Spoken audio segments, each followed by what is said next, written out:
진짜 질문은 어떻게 부자가 될까가 아니라 누가 이 시스템에서 우리를 가난하게 만드는가입니다. 어떻게 하면 부자가 될 수 있을까? 지난 10년간 대다수 사람들이 가장 많이 검색하고 찾아본 질문입니다. 유튜브를 뒤지고 책을 사고 재테크 강의를 들었죠. 답은 수없이 많습니다. 투자하라, 절약하라, 공부하라, 심지어 파이프라인을 만들어라. 그런데 이상합니다. 정보는 역사상 가장 풍요로운데 대중의 삶은 점점 더 불안정해지고 있습니다. 가난이 사라지기는커녕 열심히 일해도 집 한 채 마련하기 힘든 시대가 됐습니다. 왜일까요? 우리는 근본적으로 잘못된 질문을 하고 있었기 때문입니다.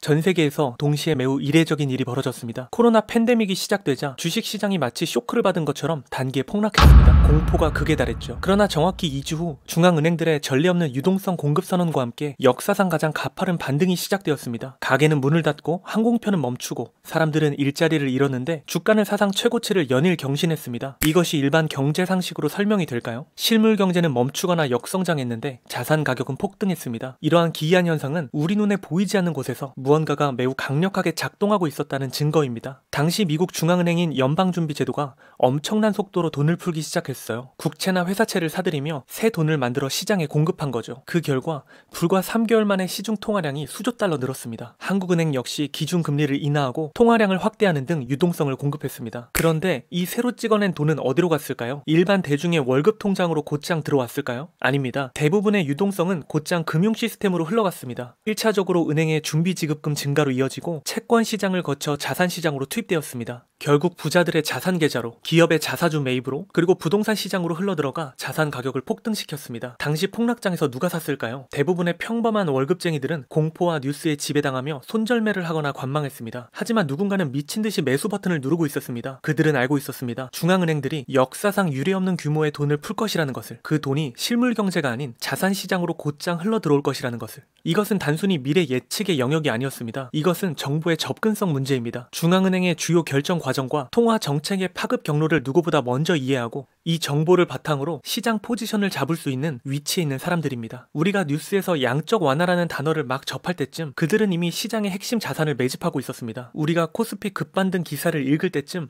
이미 주가는 30% 이상 올라버린 상태였습니다. 언론이 뒤늦게 이 현상을 개미들의 도박이나 V자 반등이라고 해석할 때쯤 게임은 이미 거의 끝나 있었습니다.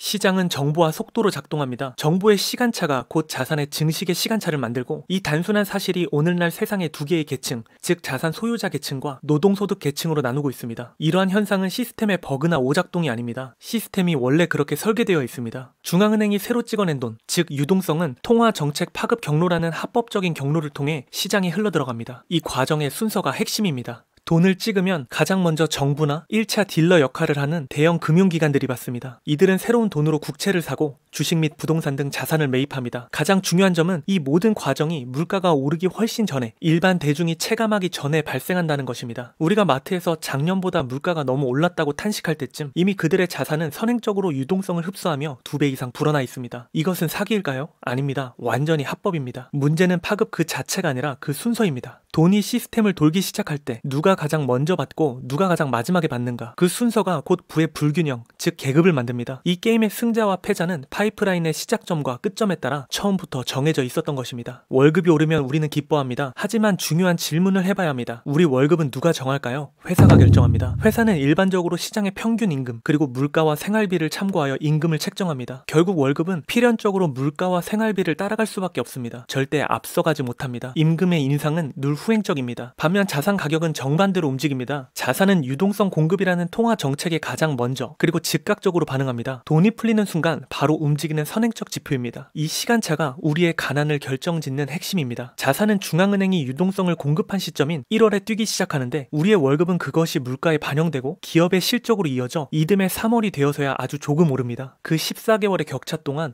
우리의 노동소득 가치는 시스템적으로 뒤처지며 가난해집니다. 성실하고 월급이라는 느린 자산에만 의존할수록 더 가난해집니다. 우리의 노력과 노동의 속도보다 시스템이 만들어내는 유동성의 속도와 정보의 파급 속도가 훨씬 빠르기 때문입니다. 이 속도 차이를 극복하지 못하면 노동은 성실함이 아닌 미련함이 될 수 있습니다.